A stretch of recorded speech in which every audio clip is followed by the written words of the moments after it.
All right, welcome back. We're getting straight into move 2 because I'm not here to waste your time and you're not going to waste mine, all right? So move 2 talks about the ability to reason. Chapter 4 is about the power of processing issues. First key point, you either take responsibility or you stay a victim your whole life.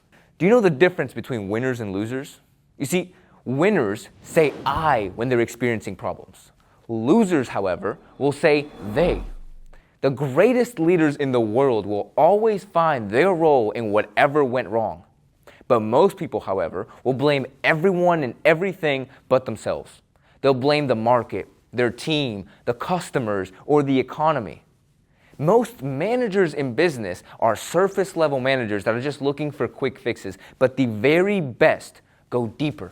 They find the root cause and permanent solutions to those problems. When you take responsibility for the things that go wrong in life, you stop being a victim of your circumstances and you become the author of your reality. The second key point is the ITR formula. This formula literally changes everything. You need to stop making decisions based on your feelings and start using the ITR formula, investment, time, and return, or watch your dreams and business shatter. Before you make any decision in your life, whether it's business or personal, you have to calculate these three things. How much is it going to cost? How much time will it take? And what is my return? Amateurs here decide emotionally and then rationalize logically.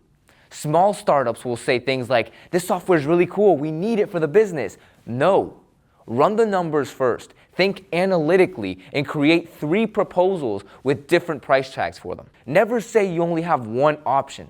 You need to factor in growth rates, cost of capital, worst case scenarios. And if you can't calculate the ITR for literally every decision you make, you're not a CEO, you're just a gambler in business. The third point is crisis management.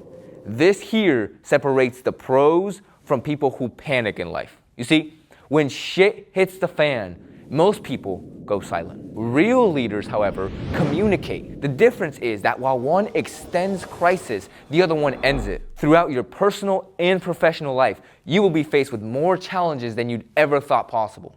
Things like health, violence, financial, economic, and many more. But your reaction to those determines if it lasts for just a moment or it completely destroys you. You see, most people go quiet during a crisis. They try to shove it under the rug, afraid to say the wrong things, but that silence ends up creating more fear, extends the crisis, and only makes things worse. You've heard that communication is the key to any successful and long-lasting marriage, right? Well, business is a marriage too. The way to shorten any business crisis is to communicate consistently and effectively. You need to stay calm, think ahead. You need to be very analytical in your responses and take control of the situation. Let's get straight into chapter 5. This is how to solve for X. And the very first point in this chapter is to find the X, because every problem will always have an X. Now, the reason most people can't solve problems is because they're solving for the wrong variable. Pat's colleague Charlie said, "I don't love this anymore." And he wasn't talking about business. No, it was being out of shape, which killed his confidence, which created the sales slump, which made rejections hurt even more and created this downward negative spiral. But you see, the X variable wasn't the business. It was his fitness routine. Every issue is a basic math problem. All you have to do is identify the unknown variable, X, isolate it, and solve for it. You need to find the root cause and treat that, not the symptoms. Because the reason most businesses fail is because they never identify their real X that they need to solve in the first place. So here's 4 steps for finding your X and solving for it. First of all, identify what you can control. This is your effort, your next 5 moves. The next thing is identify what you cannot control. That's other people's actions, their reactions, and the outcome of your decisions. The next thing, identify the real issue, not the surface problem. Ask why until you can't ask it anymore. And when you do that, that right there is your root cause. And step 4 is to calculate your ITR for each option and choose the very best option based on data, not emotions. The second key point is that offense versus defense. You gotta know which game you're playing in. Every business decision you will ever make is either related to making money, the offense, or stopping losses, the defense.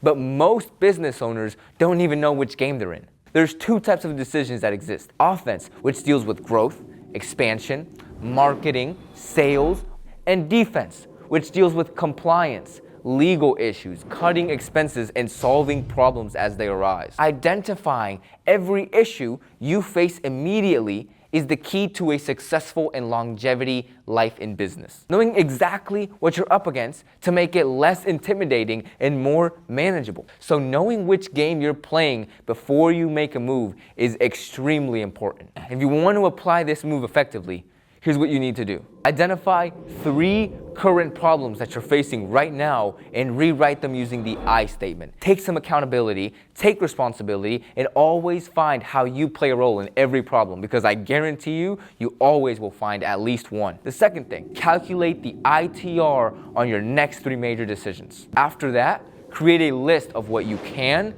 versus what you cannot control, and ask why. Ask why as many times as you can on every single one of your problems to find that root cause. After that, build your Solve for X worksheet. Find ways to effectively solve the root cause instead of the surface level problem. The goal here is that by day 30, not only will you have hard data that proves methodology beats emotion, you will also have at least 10 problems that you permanently fix at the root level, which will help boost your confidence and help you feel more sure of yourself. So the bottom line here is processing issues isn't about intelligence. It's about methodology. Winners take responsibility. They calculate the returns, they find the root causes, and they think multiple steps ahead. So you master this right here, and you will have a clear system that works every single time, regardless of the crisis. Because most people will continue to make emotional decisions and wonder why they fail. You, on the other hand, you'll be processing like a grandmaster in chess and win games others don't even know they're playing. It's your move.